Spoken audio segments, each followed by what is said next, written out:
The great chamber floated in the darkness of space, a massive ring of metal and light that circled the star called Telos Prime.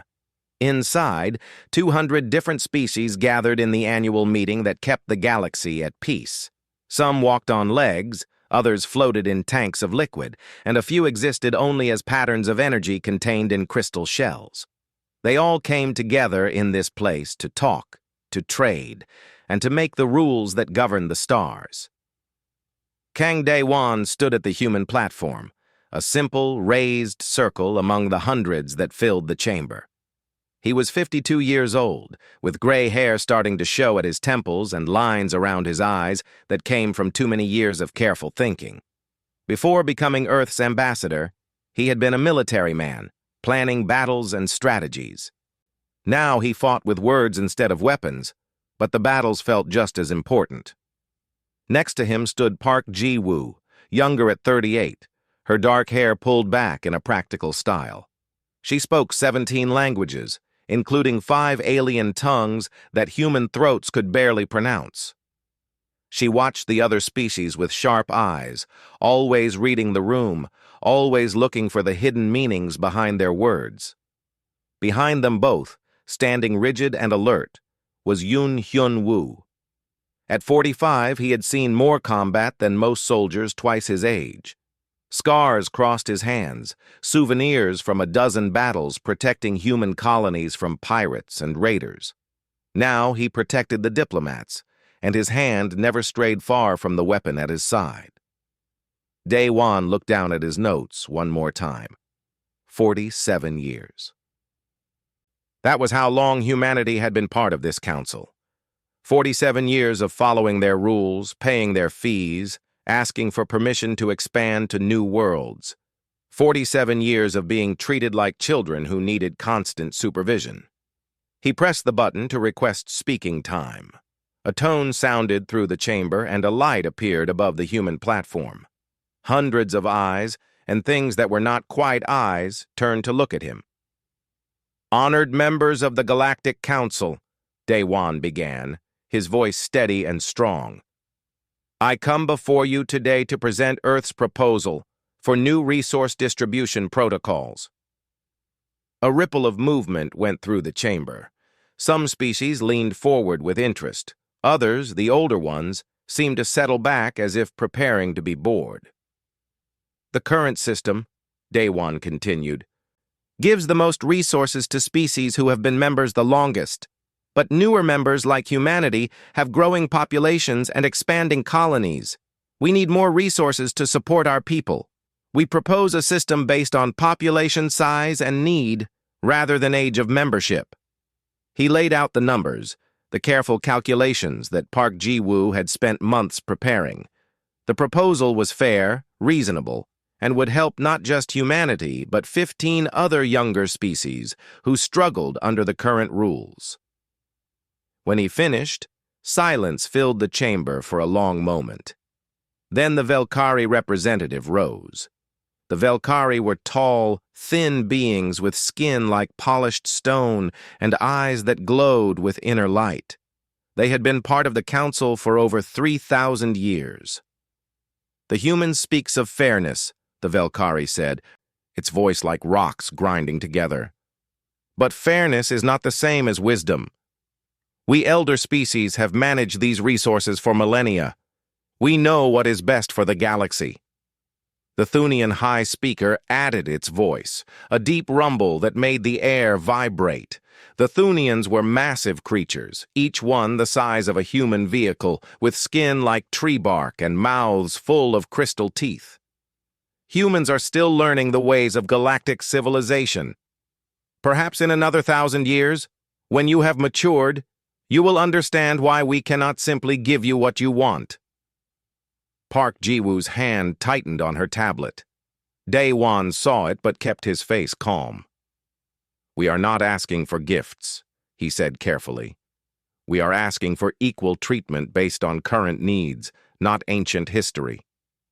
The Cortex Collective spoke next, their unified voice coming from a cluster of floating spheres that pulsed with synchronized light.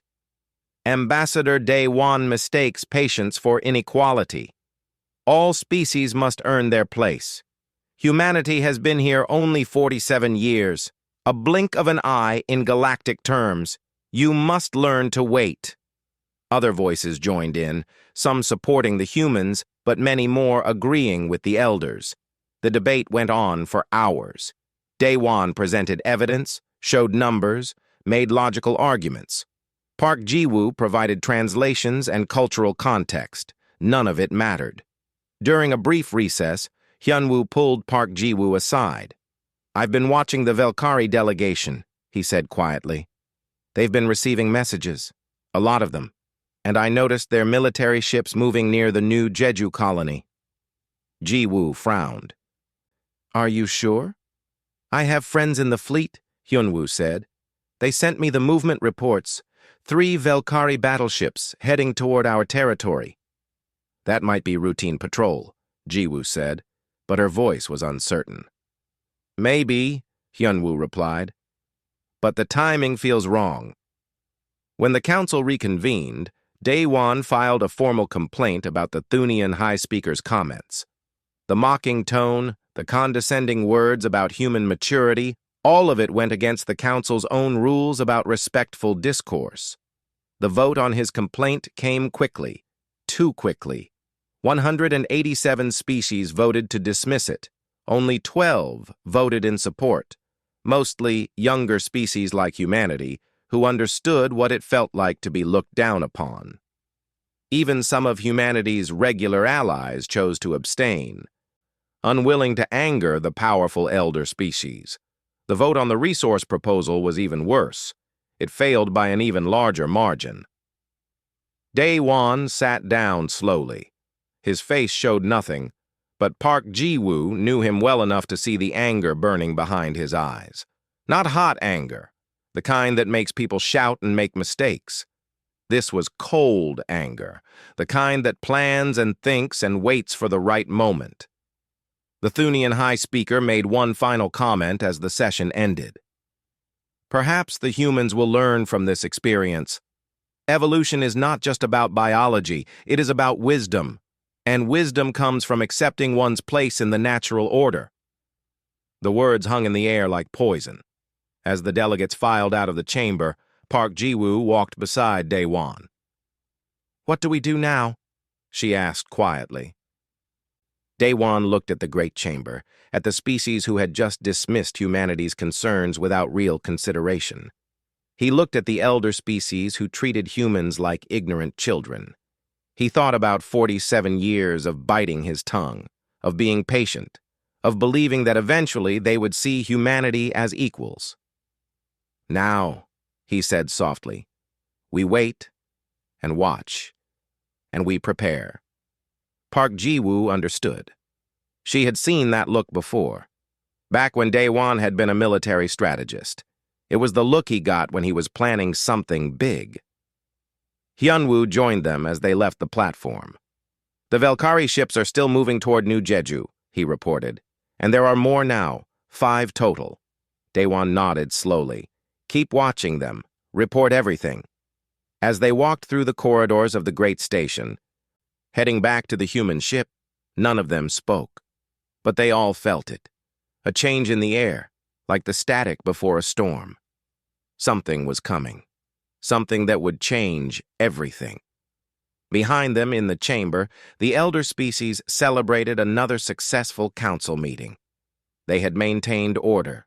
They had kept the younger species in their place. They had done what they always did, and none of them noticed the storm gathering on the horizon. 3 weeks passed after the council meeting. 3 weeks of tension and watching and waiting. Then the message came through that changed everything. New Jeju had gone silent. The colony was home to 2,300,000 people. It was a beautiful world, with purple oceans and mountains that touched bright green skies.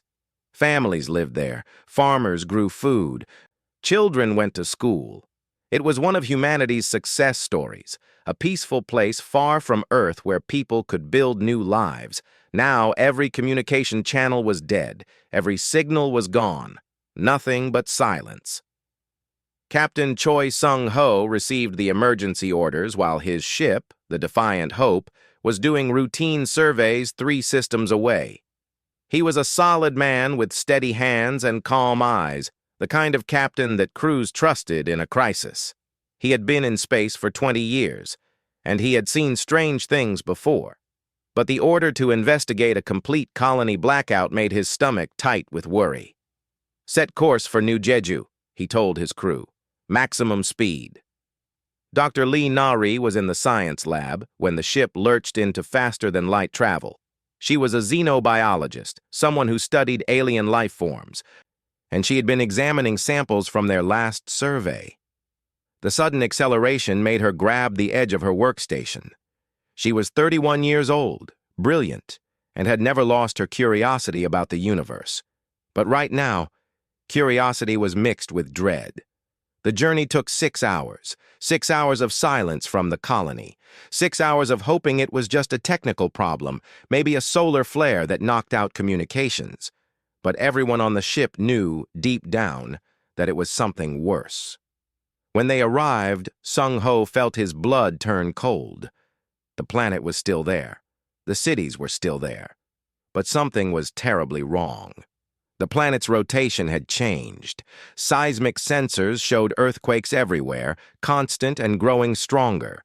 The purple oceans were churning with massive waves. And worst of all, the planet's core was destabilizing, sending out energy readings that made no sense.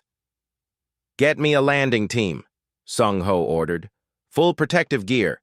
We need to know what happened." Nari went down with the first team. What they found in the capital city would haunt her for the rest of her life. Buildings had collapsed, streets were torn apart, and everywhere there were bodies.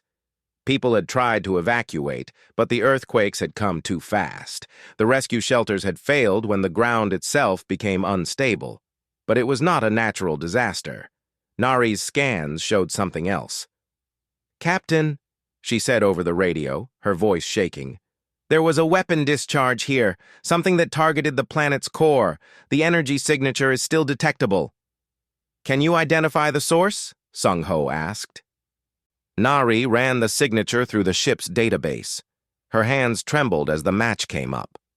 "Velkari.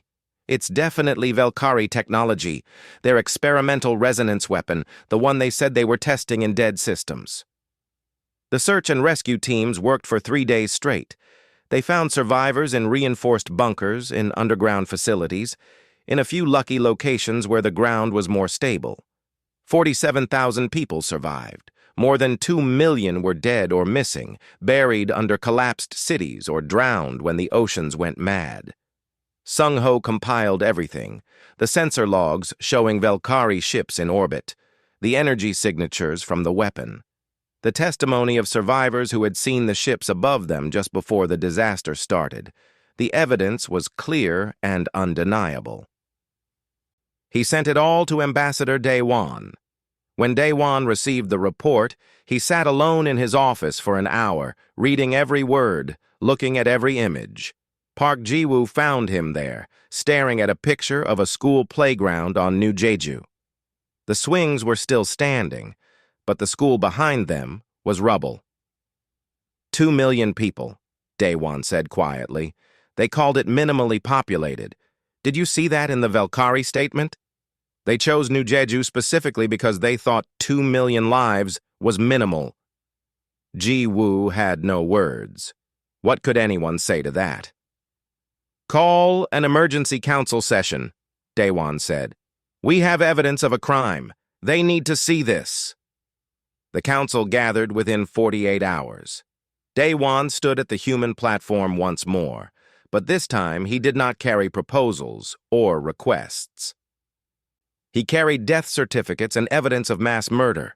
He showed them everything: the sensor logs, the weapon signatures, the bodies, the crying survivors, the children who lost parents, the parents who lost children.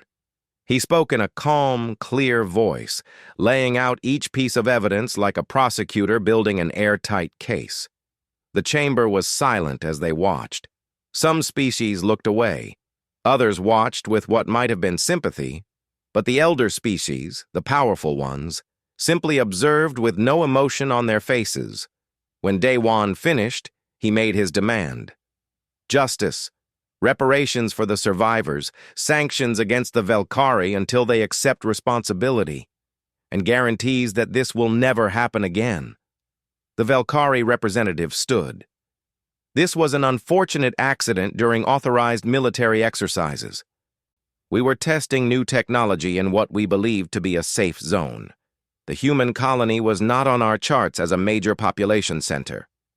2 million people, Daewon said, his voice hard. 2 million human lives. And you call that minimal? Minimal by galactic standards, the Velkari replied without hesitation. Our own cities house billions. We did not realize humans placed such high value on such small numbers. The Thunian High Speaker added its voice. Accidents happen. The Velkari have expressed regret. What more do the humans want? Accountability, Daewon said. Consequences. Basic justice. The vote came an hour later. The council proposed a formal expression of regret from the Velkari. No sanctions, no reparations, no restrictions on their weapon testing. Just words, empty and meaningless. 176 species voted in favor of this nothing response. 23 voted against. Even some of humanity's usual allies chose to abstain, afraid of angering the powerful Velkari. Park Ji-woo watched Daewon as the vote totals appeared. She saw his jaw tighten. She saw his hands grip the platform edge so hard his knuckles turned white. She saw something break behind his eyes, some last thread of hope or faith that had been holding on. The chamber began to return to normal business. Other species brought up trade issues and border disputes. The death of New Jeju was already being forgotten, just another line item in the endless council records. Daewon stood slowly. He reached out and pressed a button. A tone sounded through the chamber requesting attention. The room quieted. Species turning to look at him with curiosity or annoyance. Ambassador Daewon, the council moderator said. The New Jeju matter has been resolved. Do you have other business? Daewon looked around the chamber. He looked at each of the elder species who had dismissed his evidence. He looked at the allies who had abandoned humanity in the vote. He looked at the younger species who had supported them, but whose voices meant nothing in this place. When he spoke, his voice was not loud, but it carried to every corner of the vast chamber. Humanity withdraws from these talks. The words fell like stones into still water. Silence spread outward in ripples.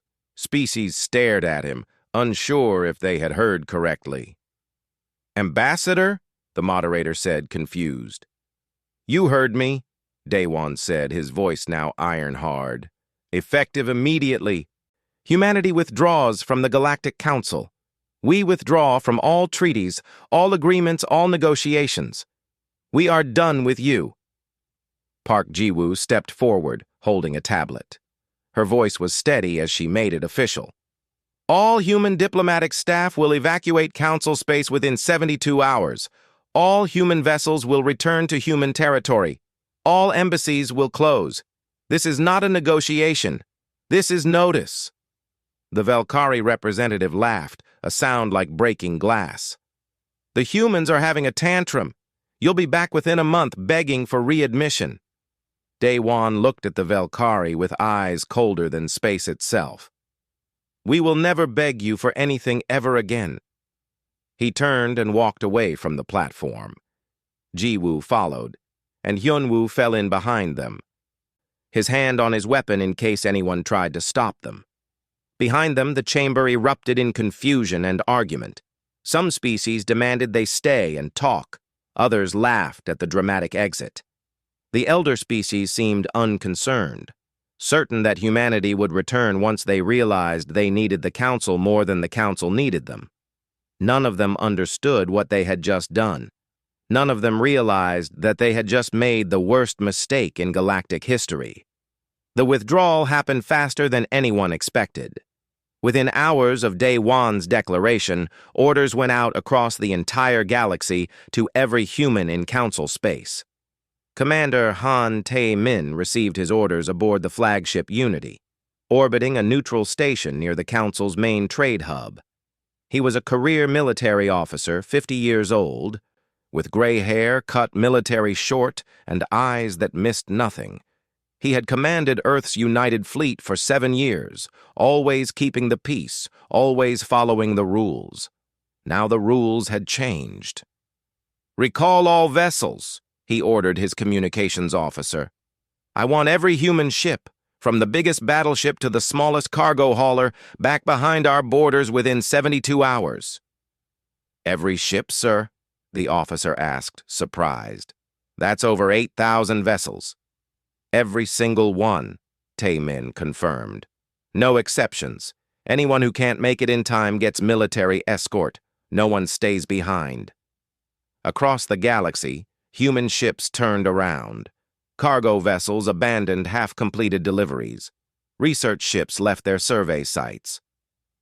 Even the tourist cruises carrying sightseers to famous alien worlds changed course and headed home. The great flow of human traffic that had connected hundreds of worlds suddenly reversed, like a river running backward. At the same time, Kim So-ra was implementing her part of the withdrawal. She was director of Human Intelligence Networks, a quiet woman of 45 who most people never noticed. That was exactly how she liked it. Her job was to know things, to hear whispers, to see patterns that others missed. She sat in her office on Earth, surrounded by screens showing data from thousands of sources across the galaxy.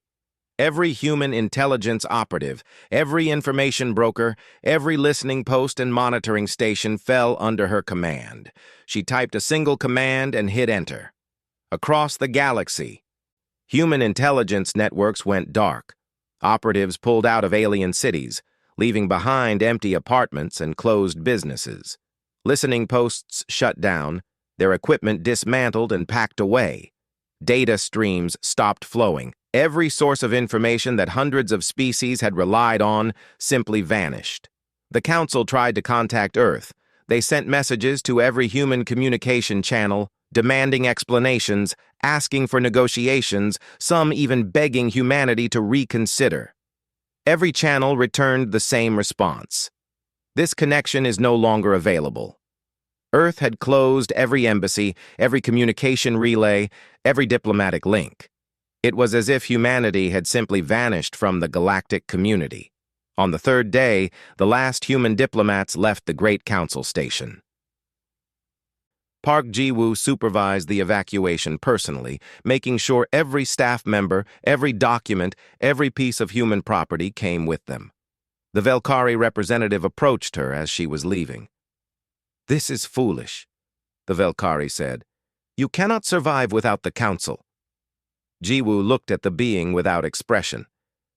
"We survived for thousands of years before we met you. We'll manage." "Your economy will collapse," the Velkari insisted. "You need our trade networks."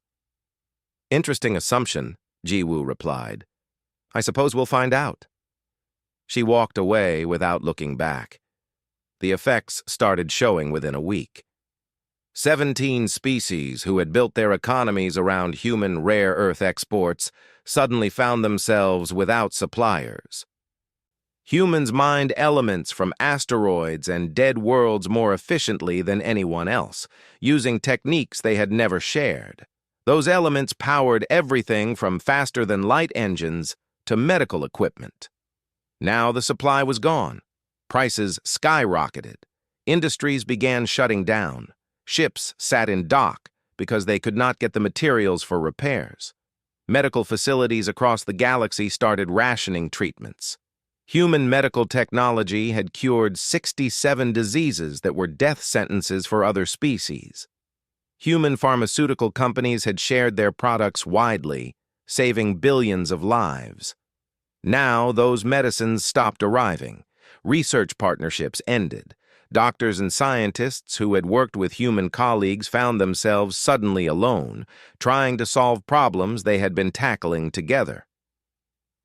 The entertainment networks went dark next. Billions of beings across 200 worlds had grown addicted to human music, human stories, human games. It was a multi-trillion credit industry. Human creativity had a quality that other species found fascinating, a mixture of emotion and imagination that was hard to define but impossible to ignore. Now the feeds stopped broadcasting. The new releases never came.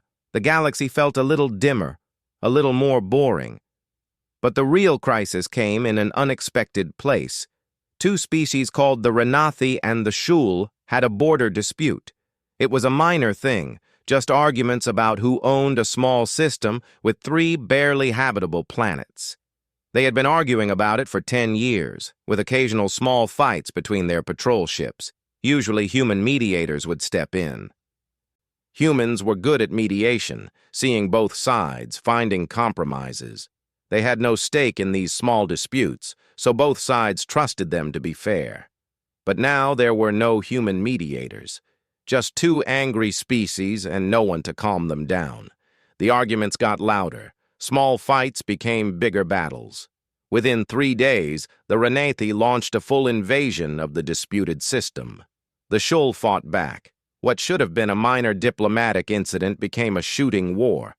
The Council tried to intervene, but without human peacekeepers, they had no one to send who both sides would accept. The Renathi did not trust Velkari mediators. The Shul refused to deal with the Thunians. Every species had old grudges, old alliances, old reasons to be biased. The war spread to neighboring systems. Trade routes closed as ships avoided the fighting.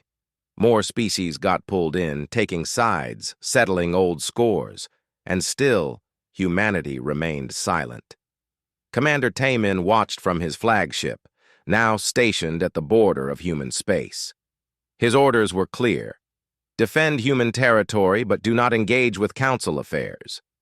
He watched the war spreading on his tactical displays and felt a strange mixture of sadness and grim satisfaction. "They're tearing themselves apart," his second-in-command observed. "They're learning what we did for them," Taemin replied. "We kept the peace. We mediated disputes. We provided the services no one else wanted to do. And they never noticed because we made it look easy." Reports started coming in from scouts monitoring the borders. Strange things were happening in human space. Massive energy signatures appeared on distant sensors, but no one could get close enough to see what was causing them. Human ships disappeared into construction zones, but the construction sites themselves were hidden behind some kind of interference field. Council intelligence tried to send spy drones into human territory. The drones entered human space and simply stopped working. Some disappeared entirely, others returned to their launch points completely shut down, every system fried, with no explanation for what had happened. One brave or foolish Thunian captain tried to take his scout ship into human space to investigate. He crossed the border, sent back one message saying, "I see something, it's huge, it's—" And then nothing. Silence. 3 days later, his ship returned on autopilot. The captain and crew were gone. The ship's log had been completely wiped except for one file left on the main screen. It contained a simple message in perfect Thunian script. "This is your only warning. Stay out." Fear began to spread through Council space, subtle but growing. What were the humans building out there? What had they been capable of that the Council regulations had prevented? What happened to those who violated the new human borders?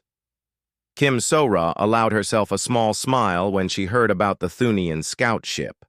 The operation had gone perfectly. The crew was alive and well, dropped off at a neutral station with no memories of what they had seen. But the message had been delivered. "They're starting to wonder," she told her team. "Good. Let them wonder. Let them guess. Let them worry." Because the truth was more impressive than any guess they could make.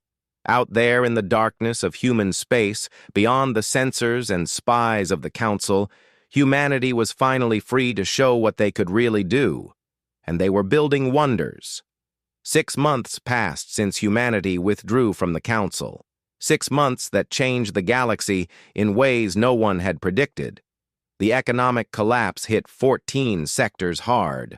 Worlds that had built their entire industries around human trade found themselves with worthless infrastructure and desperate populations. Factories that processed human rare earth exports sat empty. Shipping companies that had specialized in human routes went bankrupt. Millions of beings lost their jobs. The Council tried to fill the gap, but it was impossible. Other species could not mine asteroids as efficiently as humans.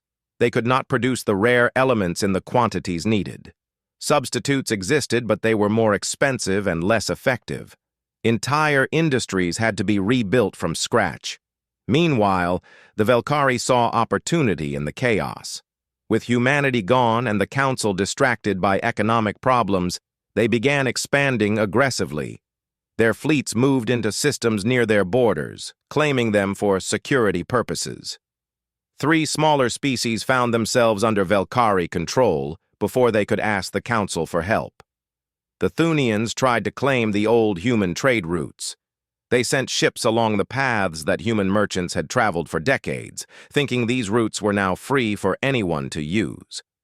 They were wrong. The first Thunian merchant convoy entered what used to be a major human trade corridor. They were heading to a mining station that humans had abandoned. The convoy consisted of 12 large cargo ships, protected by 3 military escorts. They simply vanished. No distress calls, no wreckage. No trace. One moment they were sending normal status reports. The next moment there was just silence. A search and rescue team went looking for them. They found nothing except a small beacon floating in space, broadcasting a simple message. "This route is closed. Find another way." The Thunians sent a military investigation team.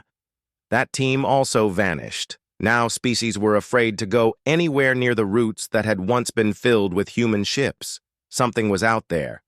Something protecting territory that the Council maps said was neutral space. But no one knew what, and no one wanted to find out the hard way. Strange reports came from multiple sources, reports that Council intelligence tried to keep quiet, but that leaked out anyway. Scouts detected massive construction projects deep in human space. The energy readings suggested stations or facilities on a scale never seen before. Entire asteroids were being moved, planets were being terraformed at impossible speeds, and the weapons signatures. Those were the most worrying. Human ships had always been well armed, but Council regulations limited what they could build. Now those regulations were gone. Sensors detected weapon tests that produced energy outputs far beyond anything in the Council's arsenals. New shield technologies that made ships nearly invisible, propulsion systems that suggested faster-than-light travel beyond current understanding. Captain Choi Sung-ho was part of this transformation. His ship, the Defiant Hope, was no longer doing scientific surveys. Now it was deep in uncharted space, overseeing the construction of something that would have been impossible to build under Council regulations. Dr. Lee Na-ri worked beside him, but she was not studying alien life anymore. Her research from the destroyed colony on New Jeju had contained breakthrough discoveries. Working with the dying planet's destabilized core, she had found new principles of quantum field manipulation. Given time and freedom from Council restrictions, those principles had led to revolutionary technologies. "It's beautiful," she said, looking at the massive structure taking shape in the void. "We could never have built this under their rules." "They kept us small," Sung-ho agreed. "Kept us limited. They called it safety regulations. But it was really about control. They were afraid of what we might build if we were free." The Velkari leadership grew concerned about the rumors and mysterious incidents. They called a meeting of their high command to discuss the human problem. "They are becoming dangerous," one commander argued. "We should act now, before they grow too powerful." "They are isolated and alone," another replied. "Without the Council, they will stagnate. We just need to be patient." We should send a fleet to remind them of their place, a third suggested. Show them that withdrawal from the Council does not mean they can ignore galactic power. The decision was made. A battle fleet of 500 ships would enter human space, conduct military exercises, and remind humanity that the Velkari were still the dominant military power in the galaxy. It was meant to be a show of force, a demonstration that humanity's withdrawal had not made them safe from consequences. The fleet assembled at the border of human territory. 500 warships, the pride of the Velkari military, carrying enough firepower to conquer a dozen worlds. Their commander broadcast a message toward Earth. We are conducting authorized military exercises in neutral space adjacent to human territory. This is not a hostile action. There was no response from humanity. The fleet crossed the border into human space. For 3 weeks there was total silence. No reports from the fleet, no communication, nothing. The Velkari sent messages demanding updates. They received no reply. They tried to track the fleet's location. The tracking signals were dead. It was as if 500 ships had simply ceased to exist. Panic spread through Velkari space. Had humanity destroyed their entire fleet? Was this an act of war? Should they send reinforcements, or would that just mean losing more ships? Then, on the 21st day, the ships came back. All 500 vessels appeared in Velkari space simultaneously, arriving at different ports and stations across their territory. Every ship was intact, undamaged, functioning perfectly, but every ship was also completely empty. The crews were gone. 15,000 trained military personnel had simply vanished. Each ship's bridge contained the same message, written in perfect Velkari on the main display screen. This is your only warning. We are done with you. Leave us alone. Investigation teams swarmed over the ships. They found no signs of struggle, no damage, no clues about what had happened to the crews. The ship's logs were completely wiped except for navigational data showing they had traveled deep into human space and then returned. The crews were found 3 days later. All 15,000 of them appeared at a neutral station on the edge of Council space, alive and healthy, but with no memory of what had happened. Medical scans showed they had been unconscious for weeks, kept in some kind of suspended state, then carefully delivered to safety. Humanity had made their point without killing a single being. They could have destroyed the fleet. Instead, they had demonstrated total control, perfect capability, and absolute restraint. The message was clear. We are more powerful than you knew, and we choose not to destroy you, but do not test us again. The Council called an emergency session. For the first time, real fear showed in the chamber. The elder species who had been so confident, so dismissive of humanity, now faced an uncomfortable truth. They did not know what humanity was capable of. They had never known. The Council regulations had kept humanity restrained, limited, controlled. Now those restraints were gone, and humanity had shown just a tiny fraction of what they could do when unleashed. We need to bring them back to negotiations, the Cortex Collective insisted. This situation is unstable. How do we negotiate with someone who will not talk to us? The Thunian High Speaker asked. We apologize, a younger species suggested. We admit we were wrong. We ask for another chance. The Velkari representative, shaken by the loss and mysterious return of their fleet, said nothing. What could they say? Their show of force had become a demonstration of their own helplessness. The Council composed a formal apology. They acknowledged mistakes. They offered new terms for human readmission. They promised changes, reforms, better treatment. They sent it through every channel they could find. The response came back within an hour, not from Earth's government, but from an automated relay system. Your apology is noted and irrelevant. Humanity has moved forward. You should do the same. That was all. No discussion, no negotiation, no opening for continued dialogue. The galaxy trembled with uncertainty, and humanity remained silent. 1 full year had passed since humanity walked away from the Galactic Council. 1 year that transformed both humanity and the galaxy they had left behind. The Council space was in chaos. 17 separate wars raged across different sectors. The economic collapse that had started in 14 sectors had spread to 30 more. Species that had coexisted peacefully for centuries were now fighting over resources, trade routes, and old grievances that humanity had helped keep buried.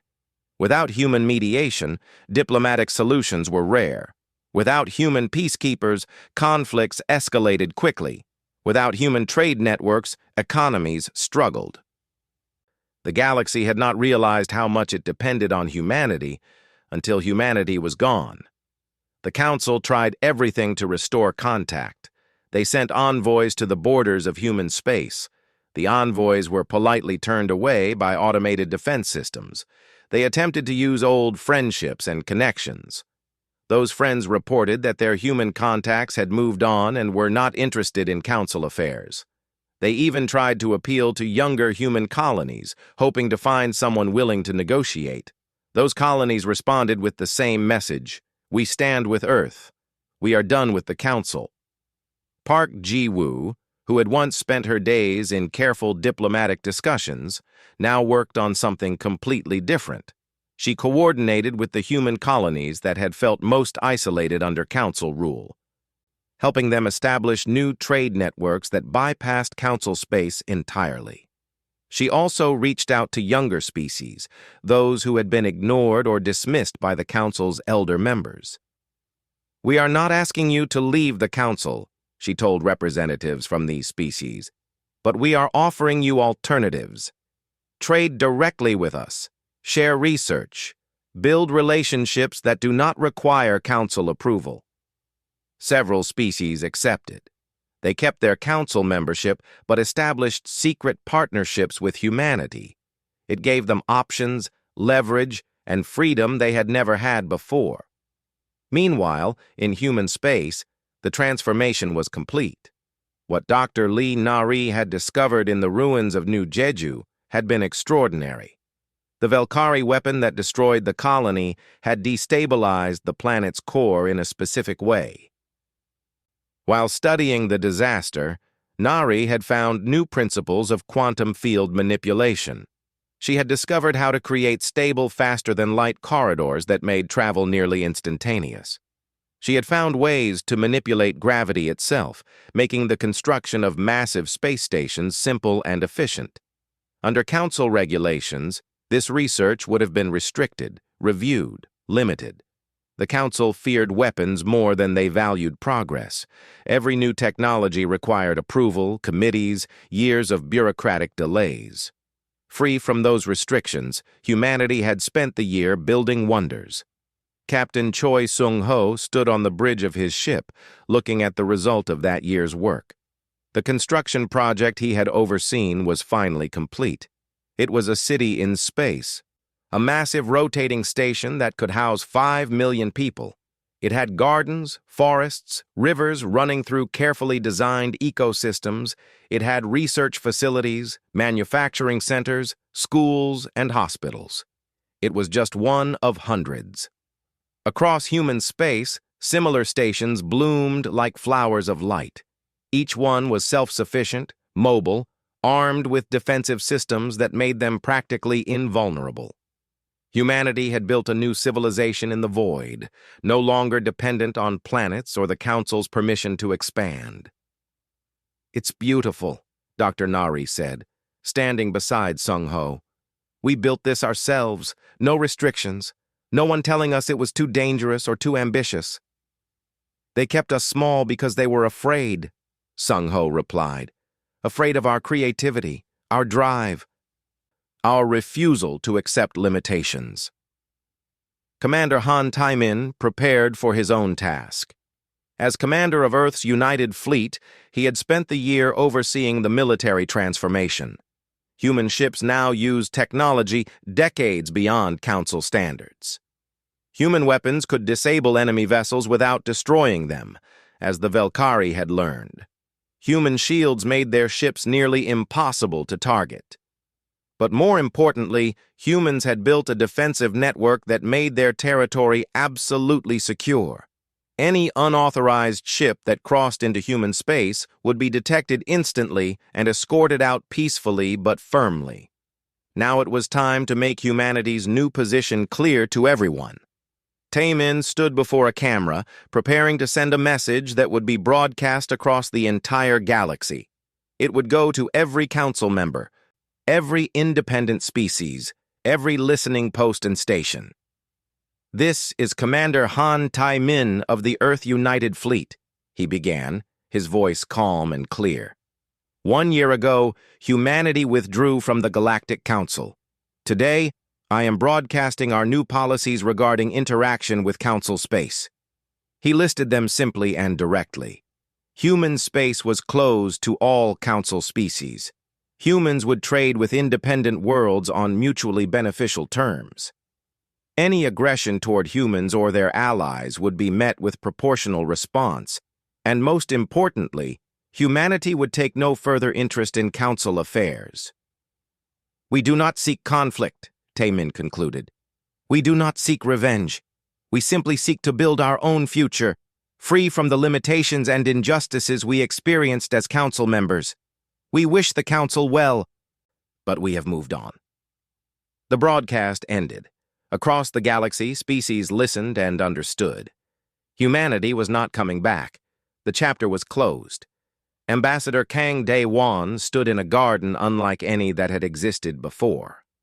The garden was aboard one of the new stations, the one built specifically as a memorial to New Jeju. Trees from the destroyed colony had been preserved and replanted here. Water from those purple oceans flowed in careful streams. The sky above, visible through transparent panels, showed the stars. In the center of the garden, 2 million names were carved in light, each one a person who had died because the Council valued Velkari military exercises more than human lives. Park Ji-woo joined him there, walking quietly through the paths between the memorial stones. "Do you think they understand now?" she asked. Dae-won looked at the names, remembering the day he had stood before the Council demanding justice and receiving nothing. "They understand we will never forget. Whether they learn anything from it, that is their choice." "Some of the younger species are reaching out," Ji-woo said. "They want partnerships. They want to learn from us." "That is different," Dae-won replied. "We judge them by their actions, not by what species they belong to or how long they have been in space. If they approach us with respect, we will respond with respect." "And if the Council comes to apologize again?" Ji-woo asked. Dae-won was quiet for a moment, thinking. "We will listen. From a position of strength. We will consider their words, and we will decide what those words are worth." He turned away from the memorial and looked out at the station, at the thriving human community that had built a new home in the darkness of space. Beyond this station were hundreds more. Beyond those were the colonies on new worlds, the research outposts in uncharted space, the defensive networks that kept it all safe. "They wanted us to be small," Dae-won said. "They wanted us to know our place, to accept limitations, to be grateful for whatever scraps they decided to share. They did not understand that humans are not meant to be small." Ji-woo smiled slightly. "What did we tell the younger species who asked what happened? The ones who wanted to know how we built all this so quickly?" "We told them the truth," Dae-won replied. "That we did not build this in 1 year. We had been preparing for decades, always hoping we would not need it. We hoped the Council would treat us fairly. We hoped that patience and diplomacy would work. But we prepared anyway," Ji-woo finished. "Just in case." "Just in case," Dae-won agreed. Above them, the stars shone through the clear panels of the station. Those same stars looked down on a galaxy still struggling with the consequences of dismissing humanity. Wars continued. Economic problems worsened. The elder species who had been so confident in their superiority now faced challenges they could not solve alone.